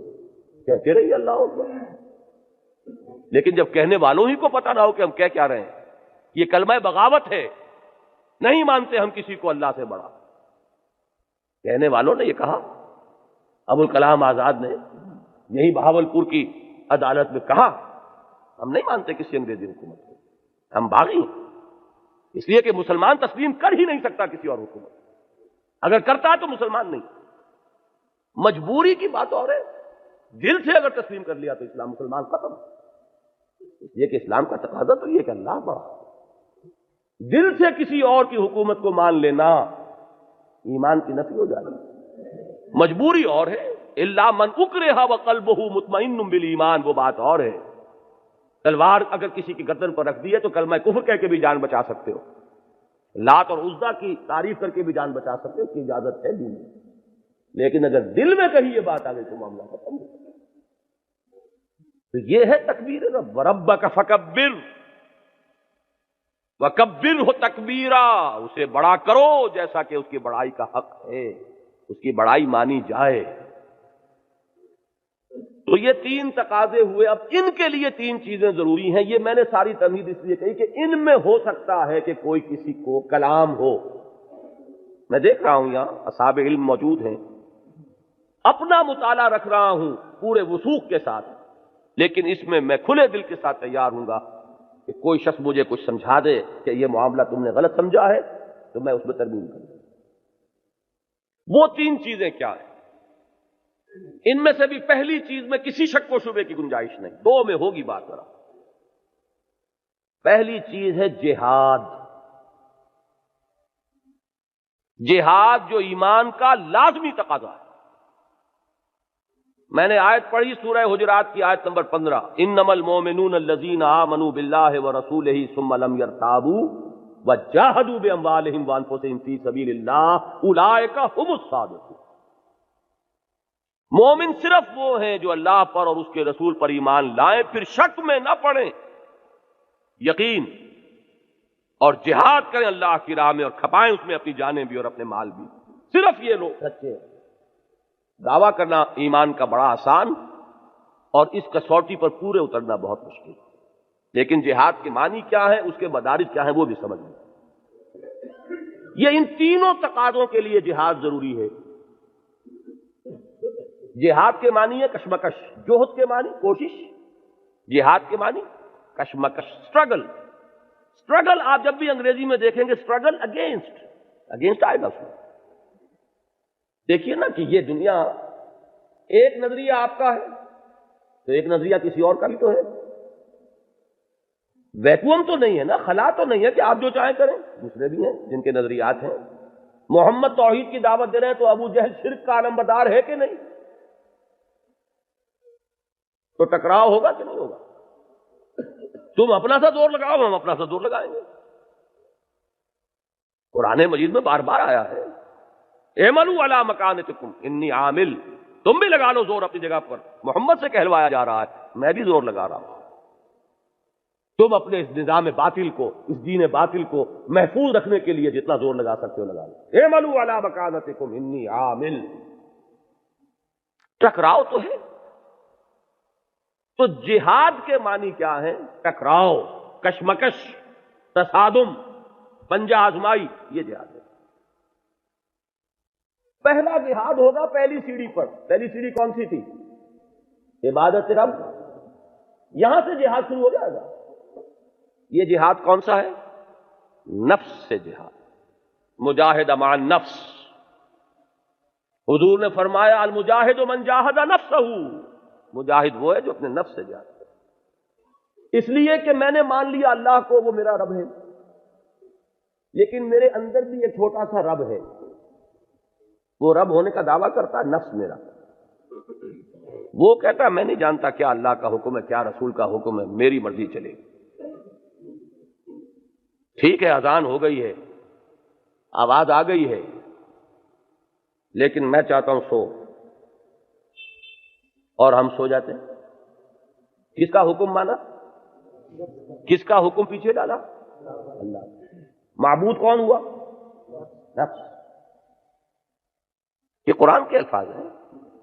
ارأیت من اتخذ الہہ ہواہ. اے نبی آپ نے دیکھا اس شخص کو، غور کیا آپ نے اس شخص کی حال پر جس نے اپنی خواہش نفس کو اپنا معبود بنا دیا. معبود تو وہی ہے جس کی آپ اطاعت کر رہے ہیں، بندگی کر رہے ہیں. یہاں بندگی کس کی ہو رہی ہے؟ بڑی پیاری بات کہی ہے مولانا روم نے، نفس ما ہم کم طرز فرعون نیست لیکن اورعون ایراعون نیست. میرا نفس بھی فرعون سے کم نہیں ہے،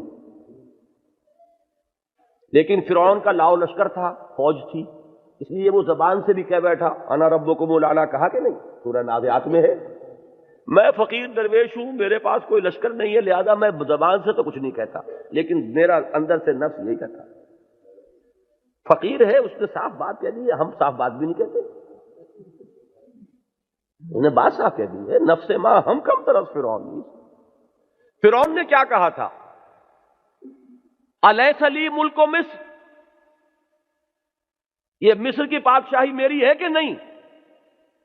کیا مانی؟ میں جو چاہوں گا حکم چلاؤں گا، میں نہیں جانتا کون موسیٰ اور کون اس کا رب.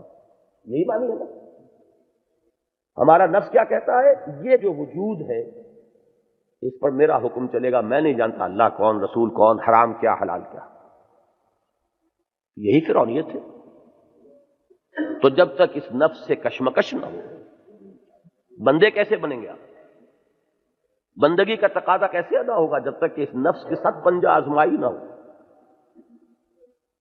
جو لوگ اس کو نہیں جانتے وہ جہاد کے معنی سمجھتے ہیں جنگ اور چھلانگ مارتے ہیں اوپر، تو وہ اودے منہ نیچے آئیں گے. یہ پہلی سیڑھی جو ہے بندگی رب، اعبدوا ربکم الذی خلقکم والذین من قبلکم لعلکم تتقون، اس کے لیے ضرورت ہے نفس کے ساتھ کشمکش. یہ جہاد کی ہوئی پہلی منزل. اگلی منزل کیا ہے؟ دعوت، تبلیغ، شہادت علی الناس. یہ گھر میں بیٹھے ہو جائے گی یا محنت کرنی پڑے گی؟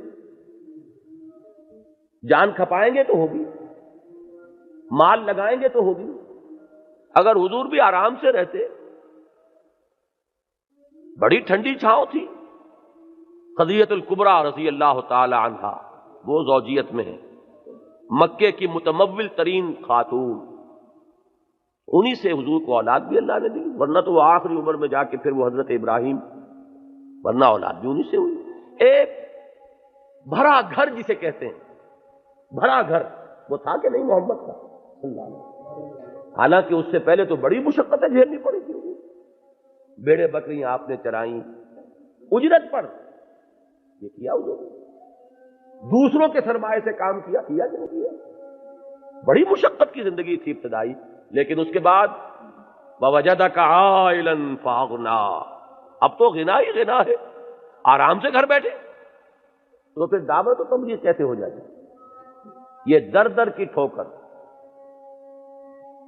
کوئی کہہ رہا پاگل ہو گئے، کوئی کہہ رہا ہے مجنون ہے، کوئی کہتا ہے شاعر ہے، کوئی کہتا ہے ساحر ہے، اور محمد لگے ہوئے صلی اللہ علیہ وسلم. دن رات ایک ہے. تب ہوئی دعوت و تبلیغ. یہ ہے جہاد کی دوسری منزل. اسی لیے میں نے جو وہ سورہ حج کی آیت پڑھی نہیں تھی لیکن ذہن میں رکھی ہے، سورہ حج کی آخری آیت ہے اور 17ویں پارے کی بھی آخری آیت ہے، اس لیے لوکیٹ کرنا آسان. وَجَاهِدُوا فِي اللَّهِ حَقَّ جِهَادِهِ. محنتیں کرو، جہاد کرو اللہ کی راہ میں جیسا کہ اس کے لیے جہاد کا حق ہے. آیت طویل ہے لیکن اس جہاد کی غرض و غایت کیا ہے وہ اس آیت میں آگے چل کر بیان ہوئی. لِيَكُونَ الرَّسُولُ شَهِيدًا عَلَيْكُمْ وَتَكُونُوا شُهَدَاءَ عَلَى النَّاسِ. تاکہ رسول گواہ ہو جائیں تم پر اور تم گواہ ہو جاؤ پوری نوع انسانی پر. تو یہ جو دوسری منزل میں نے بتائی تھی، یہی دوسری منزل جہاد کی منزل ہے. کشمکش ہے نا، اس لیے یہ خلا نہیں ہے. آپ کے نظریات ہیں تو دوسرے نظریات بھی تو ہیں، اور وہ تو اس وقت ٹیلی ویژن سے اور ریڈیو سے اور اخبارات سے سیلاب کون سے نظریات کا آیا ہوا ہے؟ حیا کا یا بے حیائی کا؟ تو ٹکراؤ اگر نہ ہو تو کیسے ہوگا؟ نظریات باطل پھیل رہے ہیں کہ حق؟ آپ لگے رہے ہیں اپنی دکانداری میں، میں لگا رہا ہوں اپنے پروفیشن میں، کوئی لگا رہے صرف اپنے مدرسے میں، تو یہ کام کیسے ہوگا؟ جان اور مال کھپائیں گے تو ہوگا۔ یہ ہے جہاد کی دوسری منزل، اور جہاد کی تیسری منزل سخت، وہ تو بہت سخت ہے ہی ہے۔ دین کو قائم کرنے کے لیے جو نظام بھی کہیں ہے، اس نظام کے ساتھ مفادات ہیں کہ نہیں لوگوں کے، چودراہٹیں ہیں کہ نہیں، ویسٹڈ انٹرسٹ، پریولیج کلاسز، مراعات یافتہ طبقات ہوتے ہیں ہر نظام میں۔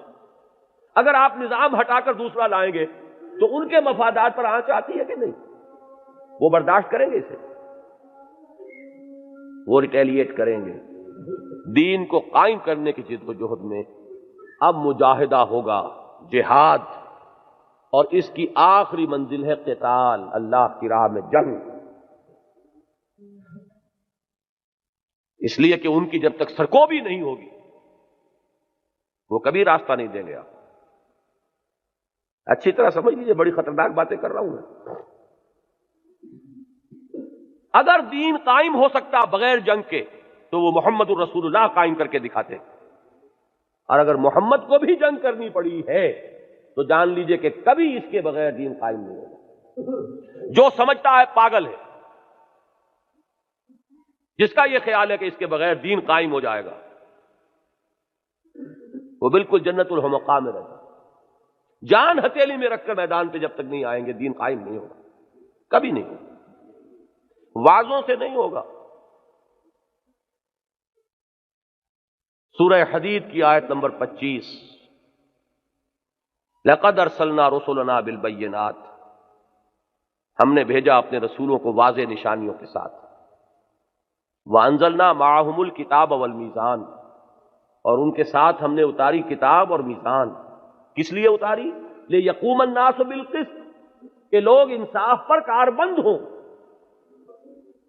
تو انصاف پر وہ تو کاربند ہونے کو تیار نہیں جو اپنے حق سے زیادہ لے رہا ہے، وہ کیسے مانیں گے؟ لہذا اگلے الفاظ کیا ہے؟ وَأَنزَلْنَا الْحَدِيدَ، ہم نے لوہا بھی اتارا ہے، فِيهِ بَأْسٌ شَدِيدٌ، اس میں جنگ کی قوت ہے، وَمَنَافِعُ لِلنَّاسِ، لوگوں کے لیے اور فائدے بھی ہیں۔ لوہے سے تلوار بھی بنتی ہے، رائفل بھی بنتی ہے، لوہے سے چمٹا بھی بنتا ہے، توا بھی بنتا ہے۔ یہ منافع للناس ہیں، یہ بائی پروڈکٹس ہیں، یہ ضمنی فوائد ہیں۔ اصل میں لوہا فیہ باس شدید، اور یہ کس لیے اتارا؟ وَلِيَعْلَمَ اللَّهُ مَن يَنصُرُهُ وَرُسُلَهُ بِالْغَيْبِ، اور اللہ دیکھ لے کہ کون ہے اس کے وفادار بندے جو غیب میں ہونے کے باوجود اللہ اور اس کے رسولوں کی مدد کرتے ہیں۔ اللہ کی مدد کیا ہے؟ اس کے دین کو قائم کرو۔ رسول کی مدد کیا ہے؟ رسول کا فرض منصبی ہے کہ قائم کریں، لِيُظْهِرَهُ عَلَى الدِّينِ كُلِّهِ، اس لیے بھیجا ہے رسول کو، لہذا جو اس کے قائم کرنے میں اس کے دست و بازو بنیں گے وہ اس کے مددگار۔ یا ایھا الذین آمنوا کونوا انصار اللہ کما قال عیسی ابن مریم للحواریین من انصاری الی اللہ۔ یہ 3 درجے میں نے بتائے تھے فرائض کے، اور تینوں درجوں پر مجاہدہ اور جہاد لازم ہے۔ یہ بھی وہ بات ہے جو میں سمجھتا ہوں کہ اس میں کسی اختلاف کی گنجائش نہیں۔ ان اضافی یا ثانوی چیزوں میں نمبر 2 پر ہے جماعت۔ یہ کام ہو سکتے ہیں انفرادی طور پر؟ ابھی میں نے عقلی بات کی ہے، ہو سکتی ہے۔ ایک چیز ہو سکتی ہے، بندگی رب تو انفرادی ہو سکتی ہے۔ مجھے بندہ بننا ہے، مجھے حلال اور حرام پر چلنا ہے، البتہ اس میں بھی سہولت ہوگی جماعت میں۔ اگر چند لوگ مل کر عہد کریں بندگی رب کا تو ایک دوسرے کے لیے مثال بنیں گے، ایک دوسرے کے ساتھی بنیں گے، ایک دوسرے کی ہمت بندھائیں گے۔ اکیلے آدمی کا چلنا بہت مشکل، اس لیے کہ ماحول کا جو رجحان ہے وہ مخالفانہ ہے۔ یہ تو ایسے ہی جیسے سیلاب کا دھارا آ رہا ہو، اکیلے کا کھڑا ہونا مشکل ہے، 10 آدمی ہاتھ میں ہاتھ ڈال کر کھڑے ہو جائیں تو کھڑے رہ جائیں۔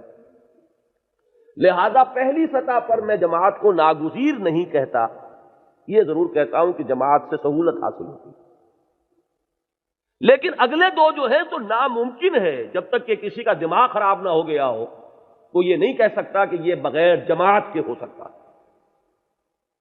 اسی لیے فرمایا ید اللہ علی الجماع علیکم بالجماع، اور اس کے ضمن میں حدیث میں نے آج آپ کو سنائی تھی مشکات شریف میں موجود ہے، ترمذی اور مسند احمد کے حوالے سے۔ آمرکم بخمس، مسلمانوں میں تمہیں 5 باتوں کا حکم دے کر جا رہا ہوں۔ ایک روایت میں اضافی الفاظ ہیں اللہ امرنی بہن، اللہ نے مجھے اس کا حکم دیا۔ ویسے تو ہم جانتے ہیں حضور نے جو حکم دیا وہ اللہ ہی کا حکم پہنچایا ہے۔ ما ینطق عن الہویٰ، خواہش نفس سے تو وہ بات ہی نہیں کرتے، ان ہوا الا وحی یوحیٰ، وہ وحی جلی ہو، وحی خفی ہو، وہی ہے۔ لیکن جہاں زور دینا ہے وہاں وضاحت کی، یہ نہ سمجھنا کہ یہ میں کوئی اپنے جی سے کہہ رہا ہوں۔ آمرکم بخمس اللہ امرنی بہن، وہ 5 چیزیں کون سی ہیں؟ بالجماعت والسمع والطاعت والہجرت والجہاد فی سبیل اللہ۔ 5 چیزوں کا حکم دے کر جا رہا ہوں۔ جماعت، اور جماعت کون سی؟ 4 آنے کی ممبری والی نہیں، جس میں کوئی کسی کی سنتا ہی نہیں، جو چیز پسند آئی اس پر چل لیے، جو پسند نہیں آئی جاؤ جی ہمیں اختلاف ہے، بات ختم ہوئی۔ سمع و اطاعت، سنو اور اطاعت، یہ ملٹری ڈسپلن ہے۔ آپ کو معلوم ہوگا، بہت سے حضرات نے، شاید میری عمر کے لوگ بھی ہیں موجود، کہیں میٹرک میں وہ نظم پڑھی ہو، charge of the light brigade, انگریزی کی نظم میٹرک کے ہمارے نصاب میں تھی۔ There's not to reason بھائی، there's but to do and done۔ فوج میں کہیں اگر لوگ یہ پوچھنے لگے کہ جناب کمانڈر صاحب پہلے ہمیں بتائیں یہ کیا حکم آپ دے رہے ہیں، کیوں دے رہے ہیں، کیا مصلحت ہے، تو چلے گی فوج؟ وہ حکم صحیح ہو یا غلط تو ماننا پڑے۔ There's not to reason بھائی، there's but to do and done۔ ہمارے ہاں یہ ہوگا کہ اللہ اور اس کے رسول کے واضح احکام کے خلاف کوئی حکم ہوگا تو لا سمع ولا طاعۃ، معروف کے دائرے میں سنو اور اطاعت کرو۔ وہ ڈسپلن جو ہے جب تک وہ نہ ہو اقامت دین ہو سکتی ہے؟ ناممکن۔ یہ تو انقلاب ہے، نظام کو ہٹانا، ایک نظام کو دوسرے نظام کو لانا، اسی کا نام تو انقلاب ہے۔ انقلاب کسی چڑیا کا نام تو نہیں ہے۔ انقلابی جدوجہد تو نہیں ہو سکتی اس کے بغیر جب تک کہ وہ ڈسپلن نہ ہو، سمع و طاعت۔ اور کرنا کیا ہے اس ڈسپلن میں؟ کچھ چیزیں چھوڑنی ہے، کچھ جدوجہد کرنی ہے۔ والہجرت والجہاد فی سبیل اللہ۔ اور ہجرت کیا ہے؟ حضور سے پوچھا گیا ای الہجرت افضل یا رسول اللہ، آپ نے فرمایا ان تہجر ما کرہ ربک، ہر اس چیز کو چھوڑ دو جو تمہارے رب کو پسند نہیں۔ یہ ہجرت کی حقیقت ہے۔ اور اگر اللہ کا دین قائم نہیں کر سکتے کسی ملک میں، اور دین پر قائم رہتے ہوئے رہ بھی نہیں سکتے، اسے بھی چھوڑ دو، یہ ہجرت کی بلند ترین منزل ہو جائے گی۔ لیکن شروع تو یہاں سے ہوگا، اللہ کا کی جو حرام کی ہوئی شے ہے اس کو چھوڑ نہیں رہا میں، تو وطن کو کہاں چھوڑوں گا، گھر بار کہاں چھوڑوں گا؟ یہ ہے جماعت۔ بدقسمتی سے یہ دور ہمارا، اس میں یہ تصور بالکل ذہنوں سے نکل گیا۔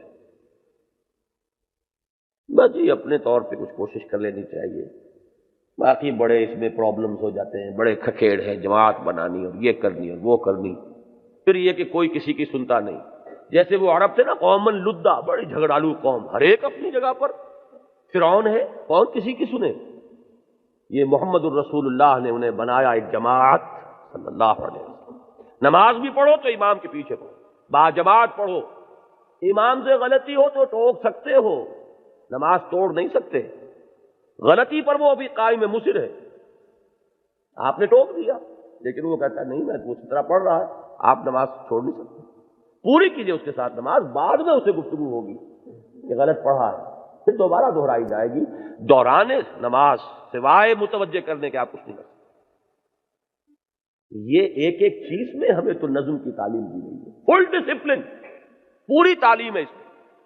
آخری اور چھٹی چیز عرض کر رہا ہوں، میرے نزدیک اس جماعت کی بنیاد سوائے بیعت کے اور کوئی نہیں، کتاب و سنت سے تو کوئی نہیں۔ اگر تو یہ طے ہے کہ ہمیں یہ سارے دین کا کام ہے جو ہم کر رہے ہیں، یہ دنیا کا دھندا تو نہیں کرنے چلے، کیا اگر تو یہ فرائض ہے تو اس کے لیے راستہ بھی کوئی دین نے دیے، بتایا کہ نہیں بتایا؟ جب تک کہ شخصی بیعت نہ ہو وہ نظام جماعت وجود میں نہیں آتا۔ یہ جو نظام جماعت ہے، آمرکم بخمس بالجماعت والسمع والطاعت والہجرت والجہاد فی سبیل۔ مجھے تو پورے قرآن میں، سنت میں، پوری تاریخ میں بیعت ہی بیعت نظر آتی ہے۔ یہ صدر کا لفظ کہاں ہے؟ کہیں قرآن میں، حدیث میں کہیں ہے؟ اور یہ سیکریٹری، اور یہ 2 سال کے بعد انتخاب، 5 سال کے بعد کہیں ہے؟ ملک کی سطح کی بات میں نہیں کر رہا، حکومت کی بات میں نہیں کر رہا، وہ علیحدہ ایک ایشو ہو جائے گا، جماعتی سطح کی بات کر رہا ہوں۔ مجھے کہیں دکھا دیجیے۔ یہاں تو یہ ہے کہ حضور کی اطاعت تو مجرد اس وجہ سے تھی کہ آپ رسول ہیں، کسی مزید بیعت کی ضرورت تھی؟ سوچئے، یہ جو 1400 چل کر مدینے سے گئے تھے، حدیبیہ تک پہنچے تھے، ان میں سے کسی کے بارے میں یہ گمان تھا کہ حضور حکم دیں جنگ کا اور وہ جنگ نہ کرے؟ وہ 1400 یہ بیعت کیوں لے رہے ہیں؟ بتائیے مجھے۔ یہ میرے اور آپ کے لیے رہنمائی ہے کہ دین کا جب کام ہوگا وہ اسی بنیاد پر، ورنہ حضور کو کوئی ضرورت نہیں بیعت نہیں کی۔ بیعت عقبہ اولا، بیعت عقبہ ثانیہ، یہ ساری بیعتیں ہوئے۔ مجرد یہ کہہ لینا کہ میں آمنت بمحمد صلی اللہ علیہ وسلم، میں ایمان لے آیا محمد پر، بات ختم ہوئی۔ ما کان لمؤمن ولا مؤمنۃ اذا قضى الله ورسوله امرا ان يكون لهم الخيرة في امرهم۔ ایمان کا تقاضا تو یہ ہے کہ اب اختیار ختم ہو گیا۔ یہی حضرت سعد بن عبادہ نے کہا تھا بدر سے پہلے، جو مشاورت ہوئی تھی کہ حضور آپ ہم سے کیا پوچھ رہے ہیں؟ انا آمنا بک وصدقناک، ہم آپ پر ایمان لا چکے، ہم آپ کی تصدیق کی ہے کہ آپ اللہ کے رسول ہیں، اب ہمارے ہاتھ میں کون سی بات ہے؟ آپ بسم اللہ کیجئے جدھر بھی آپ کا ارادہ ہو، قافلے کی طرف چلنا چاہیں قافلے کی طرف چلیے، لشکر کی طرف چلنا چاہیں لشکر کی طرف چلیے۔ خدا کی قسم آپ ہمیں حکم دیں گے، ہم اپنی اونٹنیوں کو دبلا کر دیں گے، برق الغماد تک جا پہنچیں گے، وہ یمن کا شہر آپ ہے، اور اگر آپ ہمیں حکم دیں گے ہم اپنی سواریوں کو سمندر میں ڈال دیں گے۔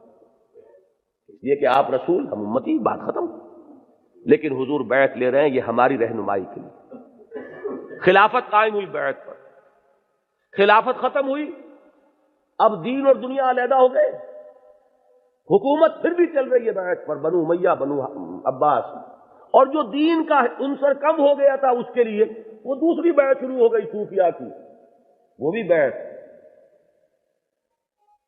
اور جب انگریز آیا اور ہماری حکومت ختم ہوئی، سید احمد بریلوی رحمۃ اللہ علیہ ان کے ہاتھ پر بیعت کی تھی شاہ اسماعیل شہید نے، معلوم ہے آپ کو؟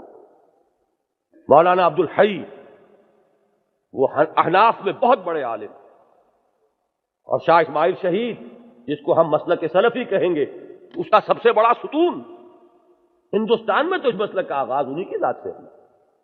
انہوں نے بیعت کی ہے سید احمد بریلوی کے ہاتھ پر، بیعت جہاد۔ تو مجھے تو پوری تاریخ میں وہی نظر آتا ہے۔ لہذا یہ جان لیجئے کہ ہم نے تو انہی مقاصد کے لیے جو بات سمجھی ہے اسی پر عمل شروع کر دیا۔ باقی یہ کہ اگر کوئی غلطی ہے تو ہمیں سمجھائیے، ہم خود حاضر ہوں گے، کوئی صاحب ہمیں صاحب علم بتائے کہ یہ غلطی ہے، ہم اسے سمجھیں گے، مانیں گے، اصلاح کر لیں گے۔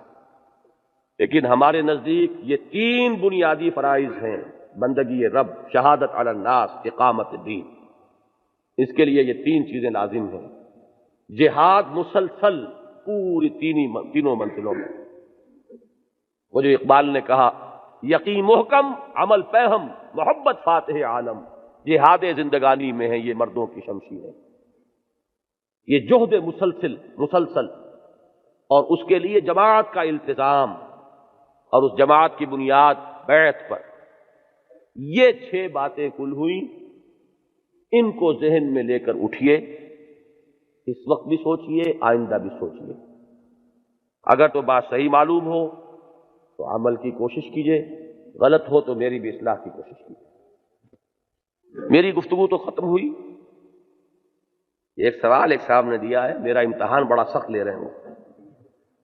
حضور صلی اللہ علیہ وسلم کے والدین کے بارے میں قرآن پاک اور احادیث مبارکہ کی روشنی میں وہ جنتی ہیں یا جہنمی؟ یہ ہیں وہ مسائل جن میں آپ کو الجھایا گیا ہے، ان اصل مسائل سے ہٹانے کے لیے۔ اور آج میرے سامنے بھی آپ وہی جنگل کھول رہے ہیں۔ میں آپ کو کہاں کی طرف متوجہ کر رہا ہوں اور آپ مجھے کون سا راستہ دکھا رہے ہیں؟ لیکن میرے پاس ایک جواب ہے، وہ جواب مجھ سے سنیے، قرآن سے سنیے۔ علمھا عند ربی، مجھ سے اور آپ سے یہ نہیں پوچھا جائے گا کہ وہ جہنمی تھے کہ جنتی، مجھ سے پوچھا جائے گا تم کیا تھے۔ تلک امۃ قد خلت لہا ما کسبت ولکم ما کسبتم ولا تسألون عما كانوا يعملون۔ وہ ایک امت، ایک گروہ، وہ گزر گیا، جو کمایا اس کے لیے، تمہارے لیے وہ ہوگا جو تم کماؤ گے۔ تو میں نے تو سارا زور اس پر دیا ہے کہ میری اور آپ کی ذمہ داریاں کیا ہیں، اس پر سوچیں۔ یہی اڑنگا لگایا تھا فرعون نے حضرت موسیٰ کو، بڑا آخر اتنی بڑا حکومت چلا رہا تھا تو کوئی احمق تو نہیں تھا، کودن تو نہیں تھا۔ اس نے اتنا زبردست اڑنگا لگایا کہ موسیٰ تم ہمارے پاس تو آ گئے، ٹھیک ہے، نہ مانے تمہیں اور بات ہے، لیکن چلیے مان لیں گے تو ہم تو جنتی ہو جائیں گے، ہمارے باپ دادا کا کیا بنے گا؟ ان کے پاس تو کوئی موسیٰ نہیں آیا، بتاؤ، یہی سوال ہے کہ نہیں؟ وما بال القرون الاولی، حضرت موسیٰ نے کیا جواب دیا؟ علمھا عند ربی فی کتاب لا یضل ربی ولا ینسیٰ، اس کا علم میرے رب کے پاس ہے، میرا رب نہ بھولتا ہے اور نہ کہیں ٹھوکر کھاتا ہے۔ مجھ سے تم بات کرو، تمہارے پاس تو آ گیا ہوں نا، اب تم جواب دو۔ وہی بات میں آپ سے کہہ رہا ہوں، میں آپ کے پاس آیا ہوں، یہ میں نے بتا دیا، اس پر بات کی، باقی یہ چیزیں چھوڑیے خدا کے لیے، کہ جس محفل میں جو بات ہو اس سے متعلق سوال کرو۔ میں نے یہ دعویٰ کیا کہ میں مفتی اعظم ہوں پاکستان کا، کہ سارے فتوے مجھ سے آپ لینے شروع کر دیں، بتائیے۔ حضور نے کیا جواب دیا سورہ بنی اسرائیل میں؟ لوگوں نے کہا کہ یہ کر کے دکھاؤ، یہاں پر فوراً ایک چشمہ برآمد ہو جائے مکے کے سنگلاخ زمین میں، تم مان لیں گے تم رسول ہو۔ فوراً ایک یہاں باغ انگوروں کا اور کھجوروں کا، پھر مان لیں گے رسول ہو۔ ذرا آسمان پہ چڑھ کے دکھاؤ، پھر مانیں گے رسول ہو۔ اور ویسے نہیں مانیں گے، نیچے اترو تو کتاب لے کر اترو۔ تم کہتے ہو نا قرآن نازل ہو رہا ہے، تو ہمیں نظر آئے کہ تم کتاب لے کر پھر مان لیجیے۔ جواب کیا دلوایا؟ قل سبحان ربی هل كنت الا بشرا رسولا، اے نبی کہہ دیجئے میرا رب پاک ہے، میں نے دعویٰ اللہ ہونے کا تو نہیں کیا، یہ کام تو اللہ کے ہیں جو مجھ سے مانگ رہے ہو تم، اللہ کر سکتا ہے یہ، لیکن میں نے اللہ ہونے کا دعویٰ تو نہیں کیا۔ میرا دعویٰ تو یہ ہے کہ میں بشر ہوں، رسول ہوں، مجھے اس کے اعتبار سے مجھ سے پوچھو۔ وہی بات میں کہہ رہا ہوں، میں نے مفتی اعظم پاکستان ہونے کا دعویٰ نہیں کیا ہے، لہٰذا یہ فتوے آپ کسی اور سے مانگیے۔ جو باتیں میں نے کہی ہیں اس کا سوال مجھ سے کیجیے ضرور، اس کے لیے میں رسپانسبل ہوں، اس وقت بھی اور آئندہ بھی، جب چاہیں آپ آئیں مجھ سے بات کریں۔ ستا اٹھ کے کوئی نہیں خوش ہوتا،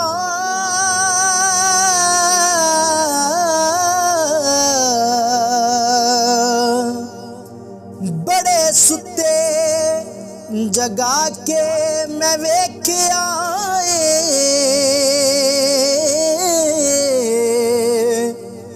کتے جیا نہیں کوئی وفادار ڈٹھا، تے ٹکر سکا بھی پا کے ویکھ آئے۔